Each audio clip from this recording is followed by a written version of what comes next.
बस्तर में 75 दिनों तक चलने वाले विश्व प्रसिद्ध बस्तर दशहरा के सभी विधान अनूठे हैं। यहाँ रावण का दहन नहीं होता, बल्कि रथ की परिक्रमा कराई जाती है। शारदीय नवरात्रि के शुरुआती 5-6 दिनों तक 4 पहियों वाले फूल रथ की परिक्रमा होती है। यहाँ विजयादशमी तक विजय रथ की परिक्रमा कराने की परंपरा है, जो सालों से चली आ रही है। बस्तर के इतिहास के अनुसार यह विधान करीब 600 साल पुराना है, लेकिन पिछले कुछ सालों से लगातार घट रही आदिवासियों की संख्या समाज प्रमुखों, बुद्धिजीवियों और राज परिवार के लिए चिंता का विषय बनी हुई है। सरकारीकरण हो गया दशहरा, जो उल्लास के साथ मनाया जाता था, जितना भक्ति भाव से माता के प्रति जो श्रद्धा थी, भक्ति भाव था, समस्त ग्रामीण वनवासी अंचल में स्वयं होकर के आते थे।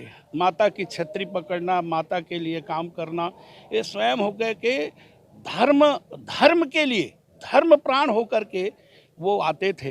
परंतु आज स्थिति ऐसी बन गई है कि कुल मिला करके शासन प्रशासन उनका शोषण करते हैं, उनका दोहन करते हैं और शोषण करते हैं। इसके कारण से वनवासी बंधु अब धीरे धीरे समझने लगे हैं। धर्मांतरण तो बहुत बड़ा मुद्दा है, धर्मांतरण हो रहा है, इसलिए भी ईसाई जितने जो ईसाई बनते जा रहे हैं, उनको उस उत्सव से कोई लेना देना नहीं। हमारे देवी देवता से लेकर के किसी भी प्रकार के उत्सव त्यौहार परंपरा, ये सबसे उनको कोई लेना देना नहीं। उनको मना करते हैं, गाँव में भी मना करते हैं, लेकिन पहली बात जिम्मेदार हम हैं।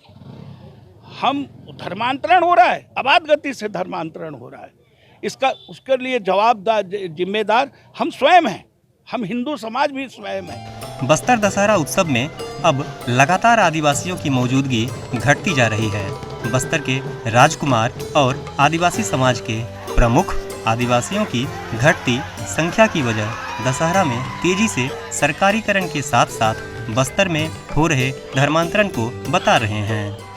कि पहले ये न्योता दिया जाता था, आज कहीं ना कहीं ये एक चीज़ें आ रही है, उसकी भी हम लोग कोशिश कर रहे हैं। क्योंकि सरकारीकरण के बाद प्रवीर महाराज के मृत्यु के बाद से बहुत सारे ऐसे लोग हैं जो आना धीरे धीरे छोड़ दिए हैं, और बहुत सारे देवी देवता नहीं आते, क्योंकि देवी देवता आने के बाद ही पूरे गांव के लोग आते हैं साथ में, क्योंकि देवी के साथ लोग आते थे। तो आज भी वो परंपरा धीरे धीरे लुप्त हो रही है। उसको कोशिश कर रहे हैं कि ज़्यादा से ज़्यादा लोग आएँ। और कोविड महामारी कारण भी एक दिक्कत है कि जैसा 2020 में अपने साथ दिक्कत आई, 2021 में भी कहीं ना कहीं प्रोटोकॉल लगा हुआ है। कोशिश हमारी ज़्यादा है कि अगले साल कोशिश करेंगे ज़्यादा से ज़्यादा, हम राज परिवार के खुद ही नेतृत्व करते हुए हम ज़्यादा से ज़्यादा लोगों को बुलाने की कोशिश करेंगे। धन्यवाद। जो मुद्दा जरूर है, बस्तर संभाग में इसका विषय उठ रहा है, पर कहीं ना कहीं हम भी प्रयास में है कि ये सब रोका जाए। और क्योंकि आज पंचायतों के पास इतना अच्छे रूल्स मिल गए हैं कि अगर पंचायत में चाहे तो कोई दूसरा धर्म का व्यक्ति वहाँ नहीं आ सकता। अगर इसको हम लोग कोशिश करें कि जितने भी सरपंच हैं वो मिलकर अगर ये निर्णय लेते हैं, तो कहीं ना कहीं हमारी आदिवासी समुदाय इस धर्मांतरण से बच पाएगी। धन्यवाद। समाज के लोग बताते हैं कि इस उत्सव के लिए लोग साल भर से पहले तैयारी करते थे, लेकिन अब ऐसा देखा नहीं जा रहा है। तो तय है, जब से बस्तर दशहरा सरकारीकरण हुआ है, तब से लोगों का झुकाव कम होते गया है। आज पहले क्या है, गांव के लोग बहुत ही उस साल भर तैयारी करके आते थे, आज ऐसा देखा नहीं जाता। अब आते भी हैं तो खाली देखते हैं कि जाते का सिर्फ मुंह देख करके चले जाते हैं, इसलिए भी लोगों में झुकाव नहीं है। और आज की जो स्थिति है, दशहरा के नाम से करोड़ रुपए पैसा आता है और उसको बंदर बांट करते हैं, और वहाँ का जो रस्म रिवाज है उसको भी पूरा तरह से नहीं निभाते हैं।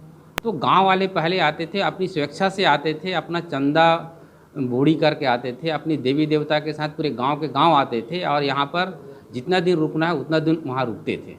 आज वो स्थिति नहीं है। अब शहर के ही लोग अभी जूता चप्पल पहन करके खींच रहे हैं, जबकि गांव वाले आते थे बड़ी सुरक्षा से बिना चप्पल पहने खींचते थे। अभी आज ऐसा देखने को नहीं मिलता है। अब इसी कारण है कि जो आज गांव वाले नहीं आते हैं तो शहर के लोग खींचते हैं। अब वो शहर के लोग ठेके में खींचते हैं, उनको रोजी दिया जाता है तब खींचते हैं। इसमें सरकारीकरण और राजनीतिकरण दोनों ही नहीं होना चाहिए। राजनीतिक जानकारों का कहना है कि बस्तर के ग्रामीण इलाकों में मिशनरियां काफ़ी सक्रिय हैं। धर्मांतरण के कारण अब इस उत्सव में पहले की अपेक्षा महज 15% ही लोगों की आमद रह गई है। कि ये बहुत गंभीर विषय है कि मिशनरियाँ जो हैं बहुत ही बड़े पैमाने पर सक्रिय है बस्तर में, उन क्षेत्रों में, उन आदिवासी क्षेत्रों में जहाँ पे गरीबी है, अशिक्षा है ख़ास तौर से। आपने जो एक बात उठाई है वो बात सही है कि आज इस पर्व में जो अपन देखते थे, इसके पहले जो मैंने 40 साल पुराना दशहरा भी देखा है यहाँ पर और आज का भी देख रहा हूँ मैं, तो आज के पिछले की तुलना में आज 15% भीड़ रह गई है। आस्था कम नहीं हुई है, लेकिन ये धर्मांतरण जो हुआ है आज गांव-गांव में, हिंदू संस्कृति और बस्तर की संस्कृति जो पृथक किया गया है समुदाय के लोगों को, उसका बहुत बड़ा असर पड़ा है। इस दशहरे के जो पर्व की जो महानता थी या जो विशालता थी, उसको जो आज हम उसमें काफ़ी कमी देख रहे हैं, उसके पीछे ये बहुत बड़ा कारण है धर्मांतरण भी। और ये तो होता रहा है, लंबे समय से होता रहा है और होता रहेगा, क्योंकि इन सब को रोकथाम के लिए कोई व्यवस्था तो है नहीं। तो मैं सोचता हूँ उनसे कि अपन मुख्यमंत्री भूपेश बघेल से उम्मीद कर सकते हैं कि अगर अवैध तरीके से कहीं धर्मांतरण हो रहा है, गरीबी का फ़ायदा उठाकर, शिक्षा का फ़ायदा उठाकर, चिकित्सा लाभ देने का फ़ायदा उठाकर, तो उसको रोकना चाहिए। बहरहाल इस पौराणिक विरासत को बचाए रखने की जद्दोजहद जारी है, जबकि इस ऐतिहासिक बस्तर दशहरा पर्व में घटती आदिवासियों की संख्या चिंता का सबब है। बुद्धिजीवियों का मानना है कि अगर समय रहते इसके सरकारीकरण पर रोक लगाने और धर्मांतरण रोकने को जरूरी कदम नहीं उठाए गए तो आने वाले सालों में यह बस्तर दशहरा पर्व महज यादें बन जाएगा। अशोक नायडू, ईटीवी भारत, बस्तर।